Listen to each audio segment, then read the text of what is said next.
Welcome to Love and Trauma, the real deal. I'm Danielle Sebastian, best-selling author, coach, and yes, I've been through the marriage trenches myself. This show is all about how to actually deal with trauma in relationships and make it work without losing your mind. If you're ready for honest talk, no fluff, and tools that cut through the noise, tune in, because let's face it, love can be a bit of a mess, but it's a mess worth figuring out. This is Love and Trauma, the real deal. Okay, let's be real. If you're the one holding everything together, the one everyone leans on, the one who looks like they have it all under control, but inside you're anxious, exhausted, and wondering why your relationships feel harder than they should, this is the episode for you. Today, I'm sitting down with Noha Mostafa, and wow, this conversation cracked something open for me. Noha is a trauma therapist, a somatic practice teacher, and the creator of the Care Tempo framework.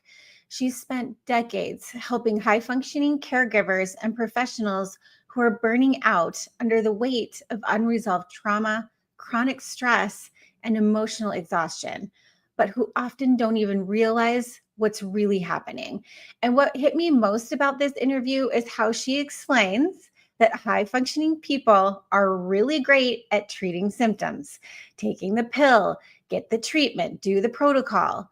But when it comes to actually slowing down and getting to the root of what's driving the overwhelm, we freeze or we stuff it because naming the emotional pain feels way too vulnerable. We openly tell people about our migraines, our high blood pressure, or even our chronic fatigue, but mention anxiety, grief, burnout, suddenly the conversation goes silent. And the thing is, this doesn't just affect us. It spills into our relationships.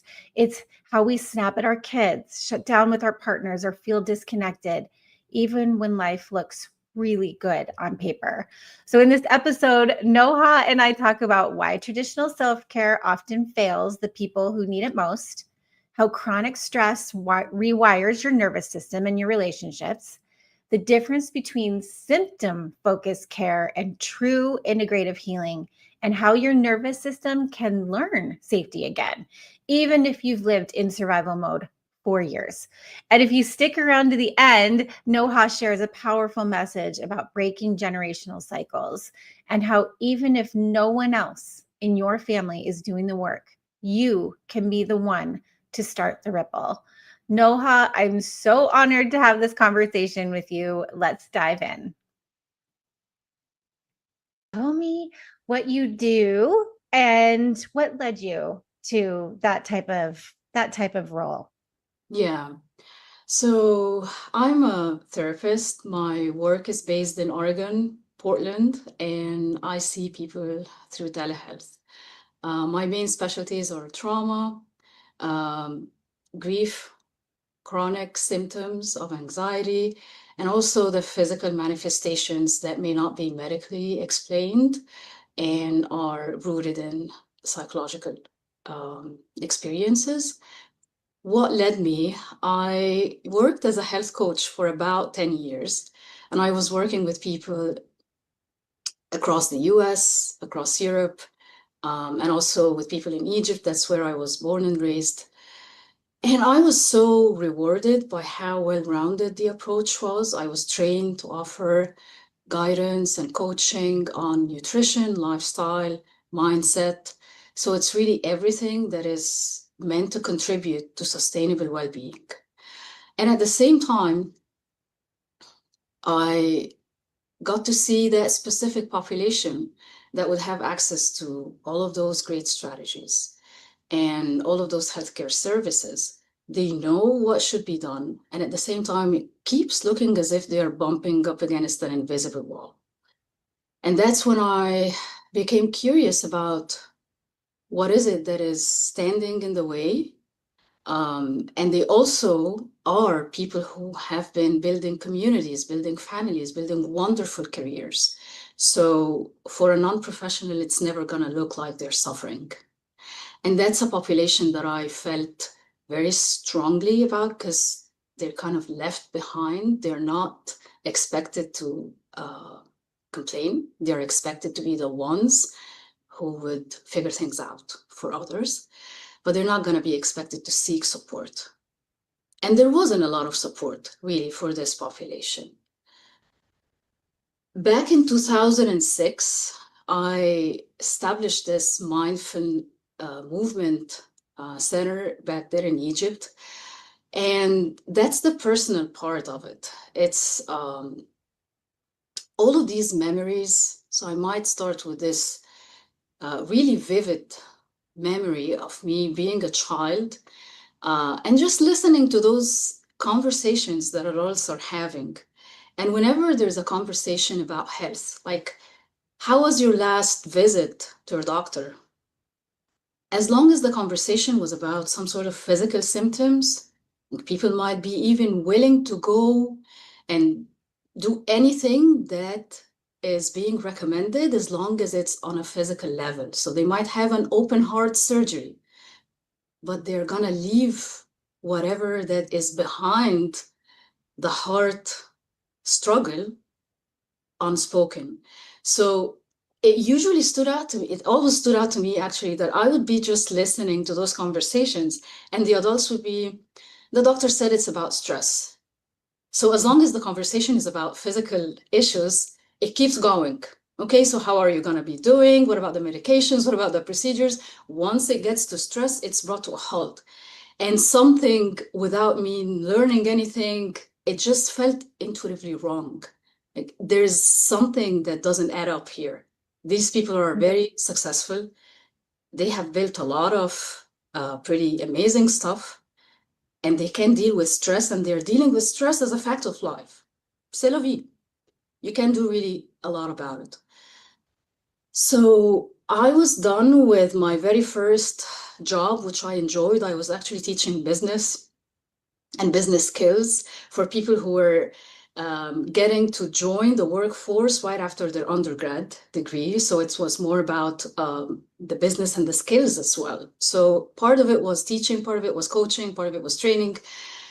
And then I was in that process of building a family. I was expecting my very first son.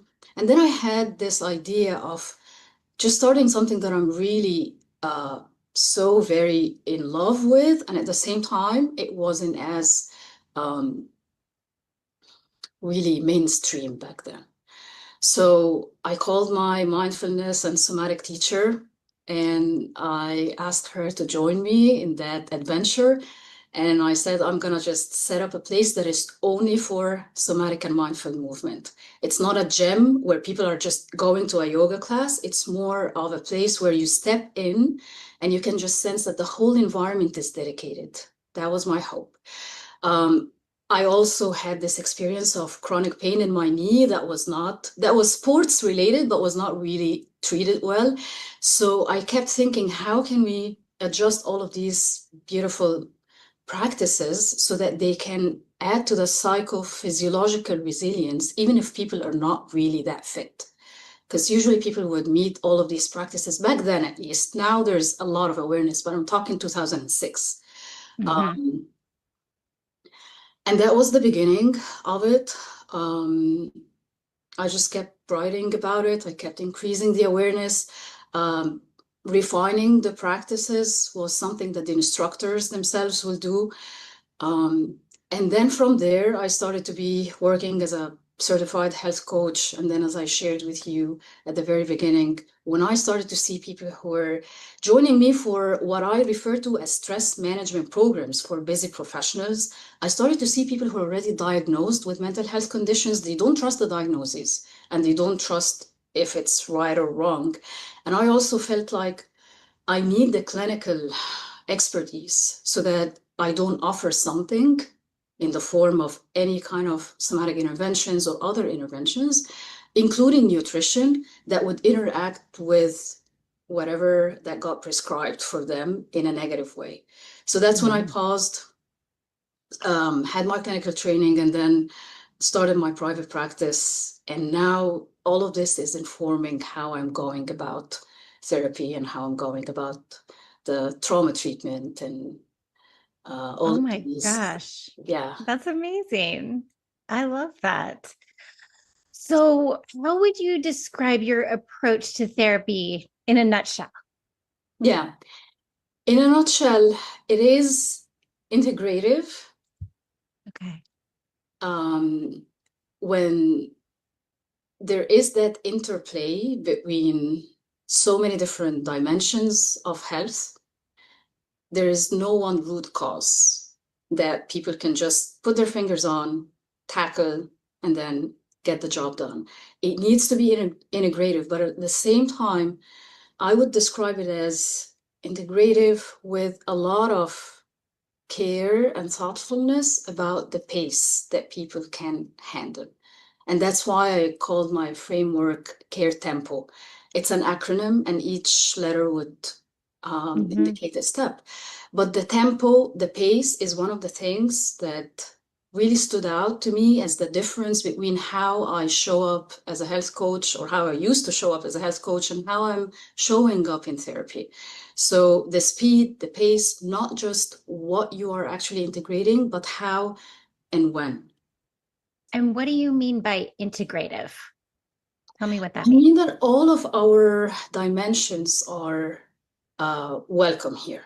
So my invitation to everyone that I'm working with is to really remember that there's no such a thing as just one dimension that is gonna cut it for us. Even when we are engaged in psychological healing, there is a role that nutrition is playing, and there is a role that the sociocultural aspects, the systemic aspects are playing. We don't grow in vacuum, and nobody ever grows any kind of psychological struggles in vacuum. They're always in relationship. So integrative for me means that we are integrating all of these different dimensions of health, but we also need to start with what can lay the foundation. Let me give you an example of why Okay. this can be a little confusing. Okay. Expect, or like maybe imagine yourself really going through a tough time, and you're approaching me knowing that I might be able to offer something useful. And you're talking about a really tough experience, but you're also talking about chronic stress. And chronic stress involves inflammation and involves perhaps sometimes nutrient deficiency. And my response to you is that, Danielle, you need to take vitamin B complex and magnesium so that you can strengthen your nervous system. That is obviously empathic failure. You're probably not ever going to reach out to me again. Does that mean that I don't introduce those elements into the process and guide people to visit perhaps functional medicine provider or a naturopathic doctor at some point? No, I will do that. But when and how that gets to be introduced is something that we really need to sort of not necessarily protocolize and manualize, because it will depend on each person. But that's the piece that can sometimes get a little confusing. If you offer a lot of integration, people can get overwhelmed, and they're already overwhelmed. They don't seek therapy just for personal growth. When people seek therapy, they're in a tough spot. So when would you introduce each element and how? Okay. And then what are these dimensions? But it's the body, the brain, the spiritual aspect. Even if people do not really subscribe for a specific orientation, lots of people are still in touch with their spirituality, and that is a huge element. The social aspect as well, because trauma and complicated grief and chronic illness gets people into a very isolated place. They can look like they're with the people, but they're isolated in their pain. Sleep would be a very important part. But again, when and how would always depend on where each person is. How do you see this toxic chronic stress and trauma showing up in people's closest relationships? Yeah. So again, when the system is hit, especially at a young age, Yeah. what gets to be hit is the sense of self. So there's a huge difference when we are in a process to address symptoms versus being in a process that is actually meant to support the structure. Yeah. That's very important. We can have really amazing results and full remission of panic attack symptoms in less than 7 sessions. The reason is that people are fully on board. Panic attacks makes them feel kind of embarrassed. They don't Yeah. like them. They are fully on board. Now, when you come to the relational patterns, when you come to those loved ones and those interactions in families, those personality structures were absolutely necessary when there was no options back then. So when there was a boundary breach, whether this boundary breach was physical, psychological, sexual, the young human didn't have any options. That's a really important piece to remember about trauma. Trauma doesn't leave options. It's Right. only going to be, I have to leave that dangerous situation, I have to fight, or I have to kind of like appease the person until this horrible thing get to an end. So there are no options. And then the brain learns, okay, if we did that and this kept you alive, you survived. Survival from the brain's survival department perspective is that you didn't die, you exist.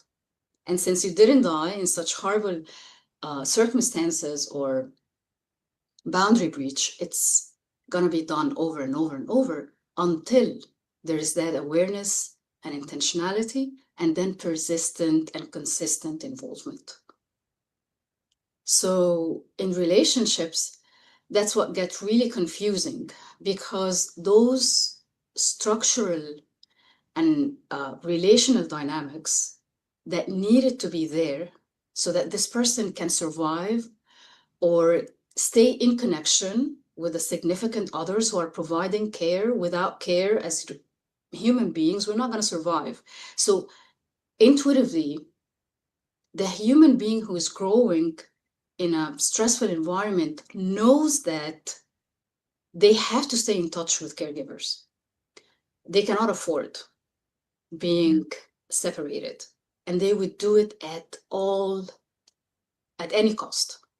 So if appeasement is what works, we're going to do that. If nothing works and what works is addictive behaviors because no one is listening and I can't even share what I'm going through, then it's going to be addictive behaviors and so on.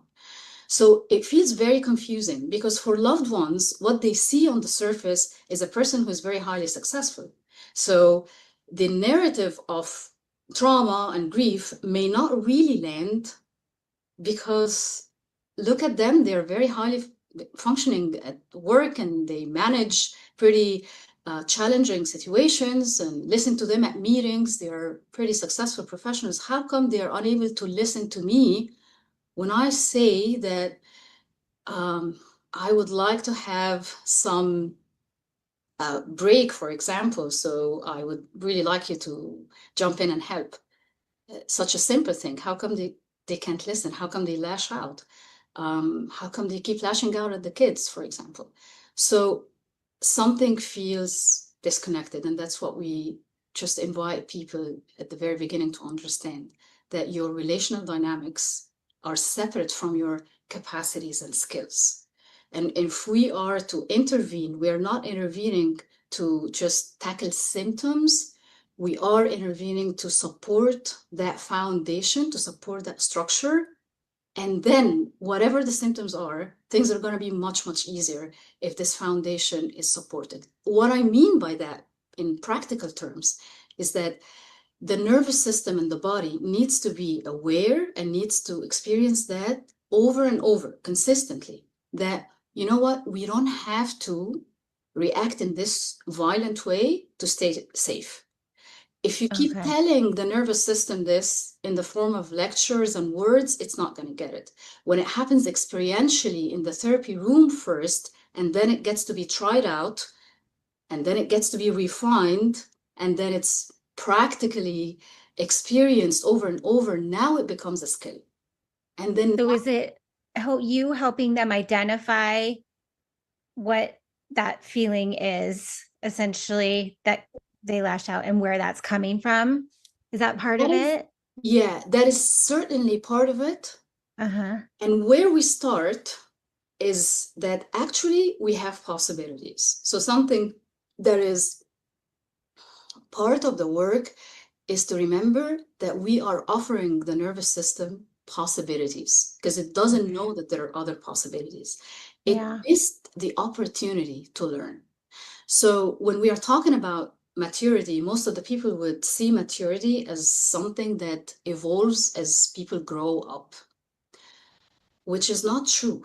The way that the brain and the nervous system and the whole organism are going to be adapting to the environment is from day one.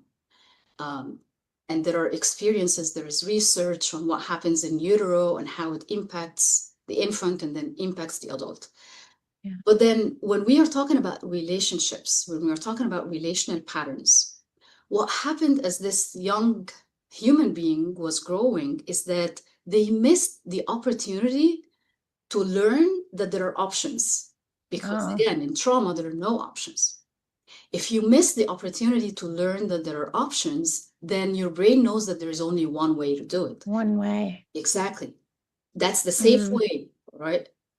It is not interested in hurting others, but it cannot prioritize love and connection. It just can't. It's impossible. That's how we are created. We are creatures that are very well built to defend our survival. For survive. Exactly. So what happens in relationships and all of these survival strategies were very adaptive back then. But then now they're not. And then I start with is that, you know what, we have options. I start with what the nervous system can experience as safe and nourishing. It needs to be safe and nourishing at the same time. We don't start with, let's see how your body is feeling when you're lashing out. Most probably people are gonna be like, stay away from your body. Yeah. From the body. I don't even know, because it's also a global experience. Like, it's not necessarily localized. Anger specifically is really, I'm talking about anger because nobody would see the fear underneath the anger of a big muscular person. It's very hard to see even if you are a professional, really, as a partner, it's very difficult to have this kind of differentiation. Yes. Really difficult. It requires a lot of training. It's not impossible. It just requires a training. And that's where therapy can be very helpful. But this is where the people can start to feel like, if there is a possibility, it's reliable, it's trustworthy, it is safe, good for me, good for my family, good for the next generations, then why not? But most of the time, what happens that can sometimes get people to feel hopeless or defeated, like there's nowhere to go, is that the process starts by addressing what looks like problematic. Like, this behavior has to stop. From a survival viewpoint, the survival department in the brain is saying, did you ever survive without this behavior? We never survived without this behavior. We don't know what's going to happen if we stop it. We're not stopping it. Yeah. And you can try, and you're stacked against you. You can go to all the professionals. That's why the best intentions don't work, right? Yeah. And that's what I mean by supporting the foundation first. Yeah. Getting underneath that foundation and supporting it with genuine intention and genuine respect. Yeah. If the respect is not genuine, people are going to get it. So if we can really fully understand how adaptive those responses are, then we can support them, and then trust can be built. And then the process becomes really a beautiful process to witness. Do you feel like one of those foundational things that needs to be addressed a lot is shame?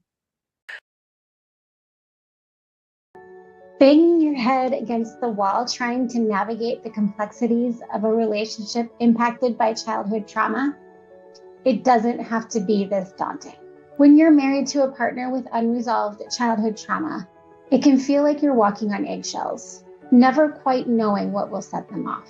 No matter what you try, it feels like there's always something triggering another emotional response that seems completely out of context. And the harder you try to fix it, the more discouraged you feel. So what's the issue here? Navigating marriage with a trauma survivor is different. The love languages don't work. Date nights don't work. Self-help books don't help. But here's the good news. I've created something that does work. Something built from years of hard-earned lessons and real-life experience. Ready to take the first step toward real change? Let's talk. I'm offering a free one-on-one call where we'll dive into what's going on in your relationship and figure out a way forward together. This isn't just another quick chat. It's a chance to finally be heard, to share what you're going through with someone who truly gets it. No judgment, just real support. So if you're ready to start making sense of it all and find a little more peace in your marriage, book your free call now. Your happiness, your peace, and your relationship are worth it. Let's do it together.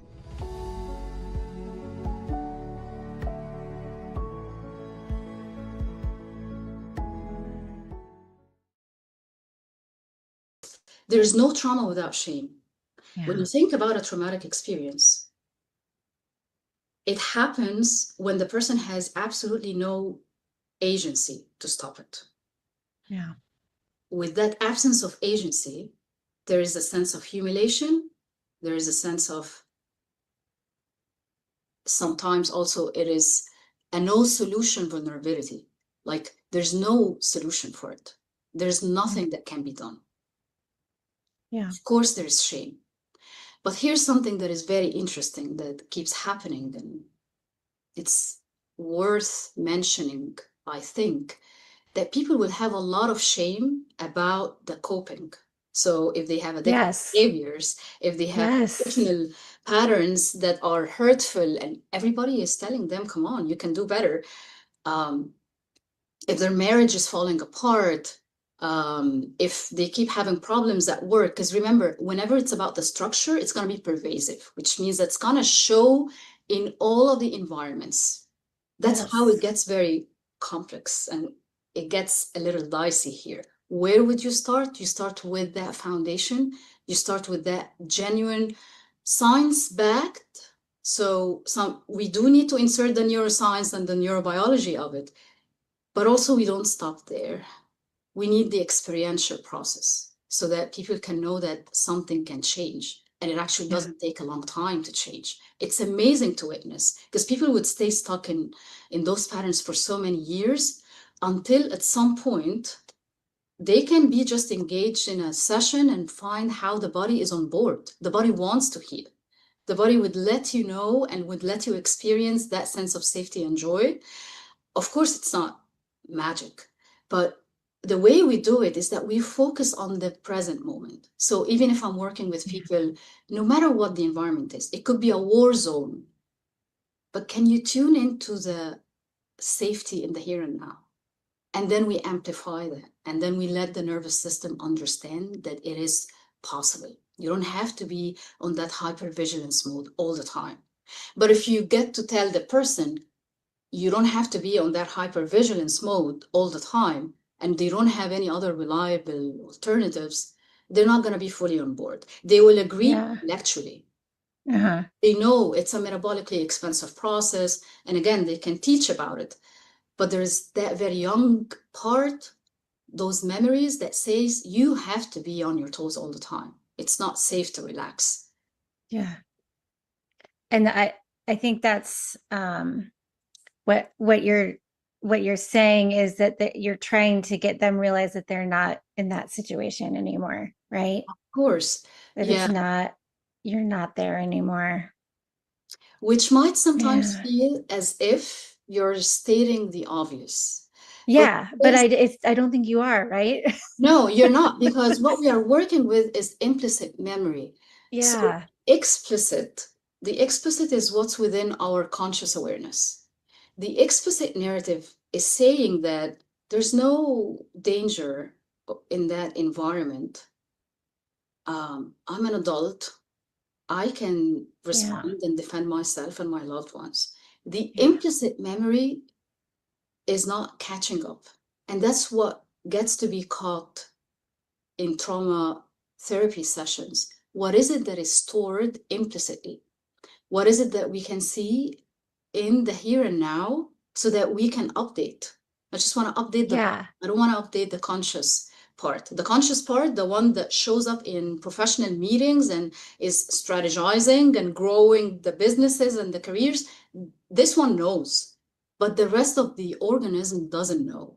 And when we are updating that at a very deep, at a very implicit level, and we don't actually have to sit with the whole or the core of the trauma. I'm sitting with the implicit memory, which means that whatever that is happening in the here and now, that is a cue that the body is remembering, I'm working with it. And I'm encouraging the person to update the body, not just the conscious awareness, that right now, right here, there's no danger. And it's Yeah. beautiful to experience. It's not as challenging to experience when you're sitting with the somatic expression of what was going on in the trauma. It's not to say that therapists will never go there. They can, Right. but that's not where the therapeutic journey would start. I love that the way you said that it's like updating. Exactly. It's like a computer. Like a computer, exactly. Exactly. Like a Right? computer. You're Yeah. Yeah. reprogramming. Yeah. Reprogramming. Yeah. Exactly. I have sessions where I do tell people we are downloading. I call them the download sessions. So Yeah. maybe this is something that lots of people already know. They are on that hypervigilance mode all the time. Once they get to a place that is pleasurable, Yeah. might move away right away Yeah. because the safety department is saying you cannot experience joy because we don't know what happens after joy. You can experience a lot of loss.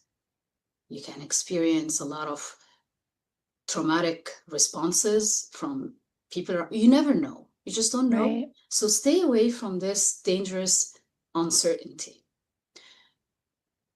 So when people are engaged experientially in a process that allows them to experience that sense of not just safety, we aim actually at a pleasurable experience because there's no way for the brain to allow you to experience pleasure if you're not safe. But Okay. just aim at safety, you keep getting all of these messages. There's no safety. You know what? Safety is not a fact. It is an experience. People can be in a war zone and feeling safe, while other Yeah. people can be in the safest environment right there in their house and they don't feel safe. It's an experience. But how do we shift that? We shift it experientially. We allow the body to really feel it on a visceral level, update the memory. So back to the downloading, we would download and we would keep doing that over and over because remember, we're trying to reverse Yeah. the impact of years and years. Years. Yes. So we do need this very intentional process where we are downloading and we are updating the different structures of the brain so that they can work more harmoniously in connection with the body. Because In what's day to happening day. because of trauma is that each aspect is just fragmented and separated. One part says something, but a different part is saying something else. So we bring them all. That's what gets to be referred to as integration. Okay. And that's That makes sense. yeah. Tell me about so partners out there. who are seeing these in their partner, right?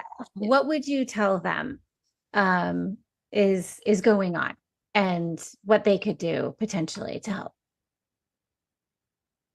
So the very first thing that I would invite people to remember is that there's no one right answer that you can expect from an expert to tell you whether you're supposed to help or back off, stay or leave. That is supposed to be a process where when you become more and more in touch with your own core, more and more in touch with your own values, because you have stayed, because staying was aligned with certain values. But then at the same time, what's going on doesn't seem to be sustainable. So the very first thing is that I'm not going to be supporting, I'm not going to be offering the quote unquote expert advice because I think that you should leave or stay. This is completely yours. Yep. The very first step, and even before people can be invited to start couple therapy, is to allow themselves to experience those moments of, I call it relative safety. If you have been in a relationship for so many years that is full of confusion, any form of aggression doesn't have to be physical, it can be just the verbal, but the verbal is very impactful. You come to that point where there could be a loss of touch with what truly matters. Yeah. Then in order to reconnect with that, it's a process. So my invitation, in order to help the other person, I would say the more you are invested in your own sense of safety, in your own sense of real deep and optimal level of health. Optimal doesn't mean perfect. It just means that you're reaching that level of health, the maximum that you can reach with the resources that you have. That's where I would invite people to start. Start with what you can offer to yourself first before trying to step in as the helper. Because you have probably stepped in as the helper and you have probably been doing that for so many years.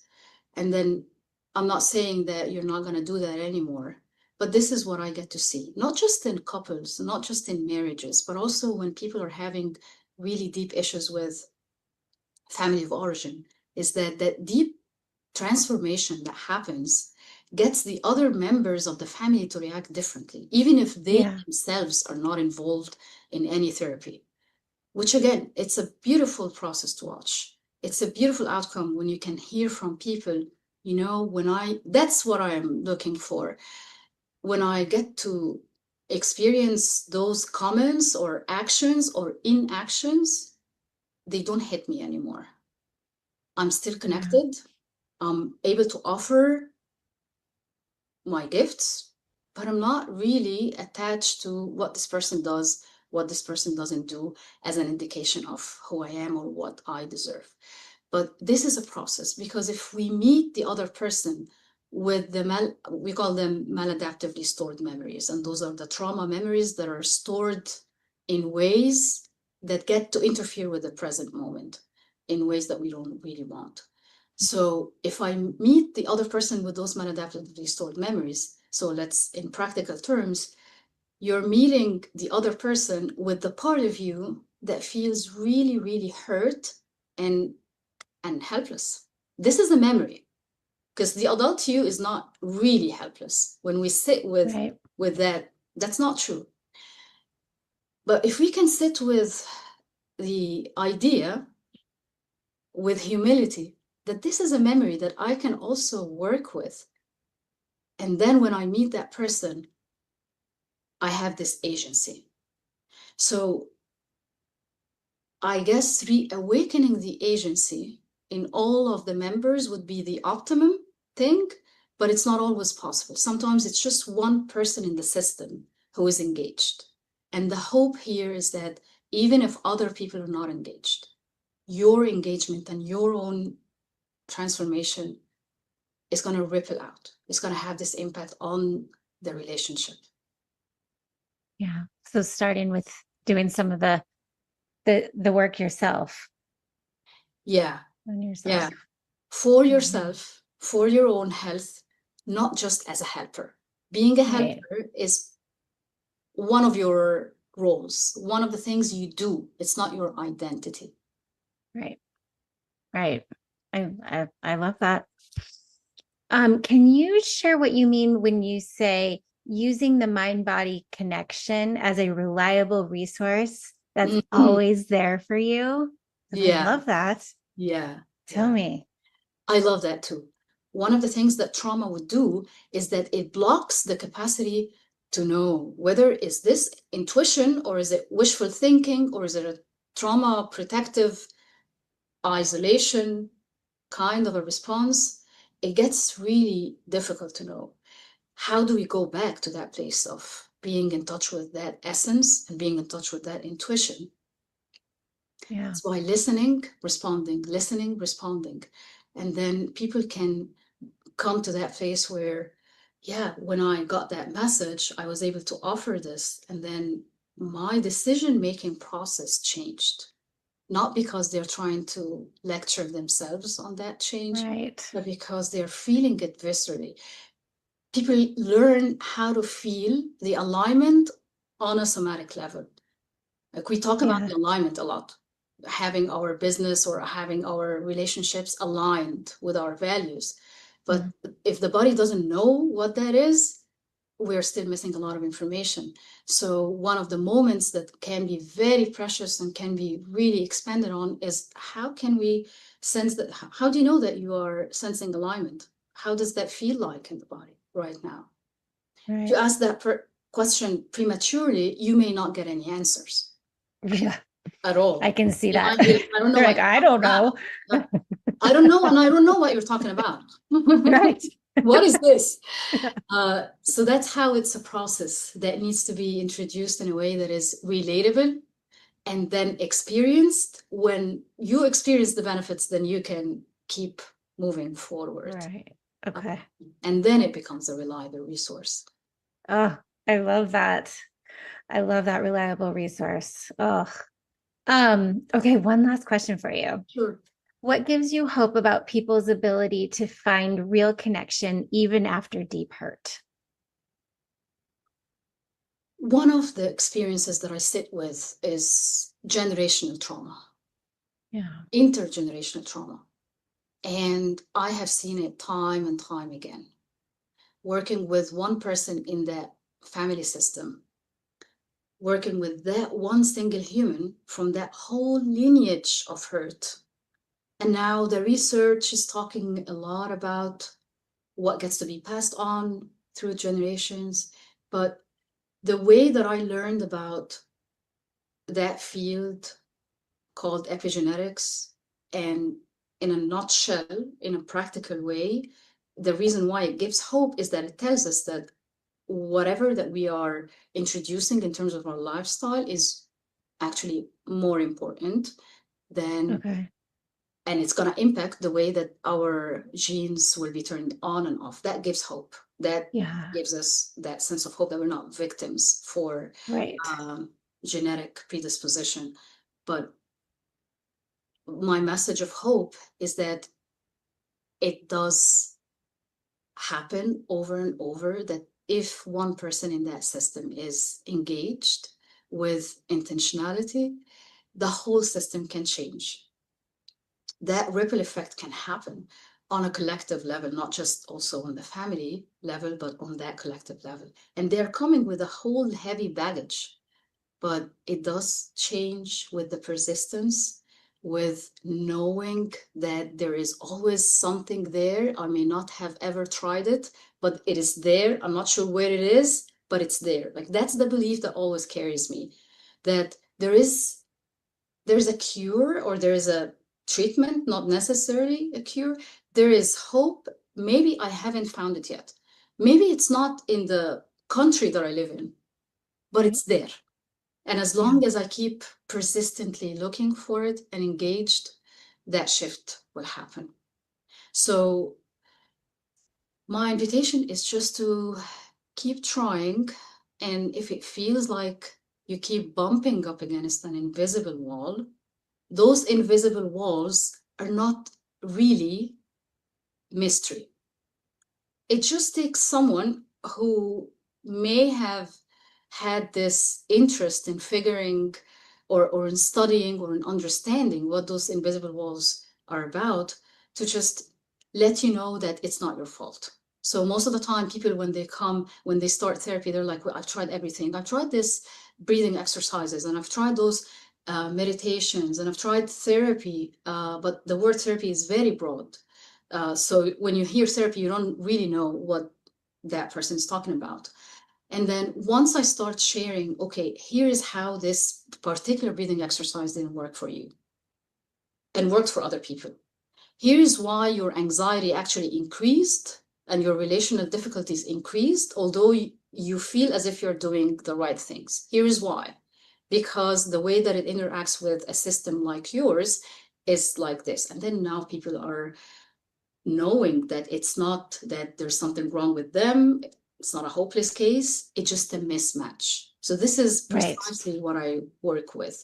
It's the misaligned care. It's the fragmented care when people are working so hard to have better relationships and better health, and they keep putting a lot of effort, but the care is misaligned with the real needs. And you're seeing, this is, you talked earlier about the barrier. There's some sort of barrier keeping them from doing it. And the barrier is not a mystery. It's a mystery to the person. Right. It's a mystery. Anyway. Right. Oh, thank you so much for sitting down with me today and for everything that you do. Thank you. This is going to be so valuable, and it's absolutely wonderful to meet you. And I love your approach to this healing, and also just for helping us understand more, beyond, behind the scenes of what's going on, so that we can be curious, we can be persistent, and that it can be changed. Thank you so much for your time today.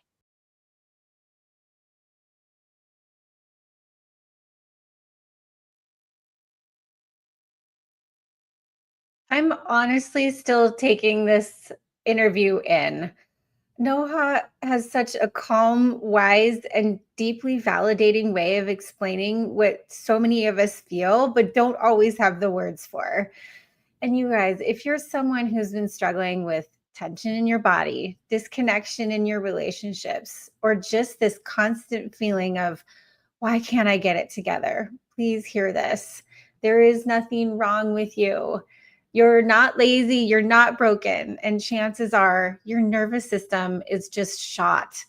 And what's coming out in your body, in your emotions, in your relationship, it's not you failing. It's your body saying, I'm overwhelmed and I don't feel safe. That's what I love about Noha's approach. She's not just talking about healing. She's offering real practical ways to feel better. She's not stuck in the world of just talk therapy or mindset work. Her work gives you multiple ways to calm your nervous system and reconnect with your body in ways that are actually doable for real life. Okay, so here's the real deal. My 3 biggest takeaways from this episode. Number 1, just treating the symptoms isn't enough. You can take the pill, get the massage, follow the routine, but if you don't deal with the cause, what your body is holding on to, it's like putting a Band-Aid over a volcano. You've got to get underneath it. And number 2, your body isn't the problem. It's the clue. If you're anxious, snapping at your partner, or constantly exhausted, your body isn't working against you. It's trying to get your attention. And when we finally start listening instead of stuffing it down, everything starts to shift. And number 3, one person doing the work can change everything. Even if your partner isn't there yet, even if your family doesn't get it, even if no one else is on board, you doing the work starts the ripple, and that ripple matters more than you know. And if you remember one thing from today, let it be this: you're not too much. You're just carrying too much. So if this episode stirred something in you, take this as a sign. You're not too late. You're not too far gone. You're just ready for something deeper. And that, my friend, is so powerful. Big thanks to Noha for such a heart-opening conversation. And thank you for being here with me. I'll see you next time on Love and Trauma, The Real Deal. All right, that's a wrap for today on Love and Trauma, The Real Deal. Big thanks to my guests for sharing their insights. Couldn't have done it without you. Now, for those of you looking to take this journey further, I've got something special. Head to my website to grab Real Tactics, Real Healing, a survivor's playbook for navigating a relationship with a trauma survivor. It's packed with everything you need to know, do, and say to navigate the emotional minefield, find your balance, and regain your self-worth and happiness.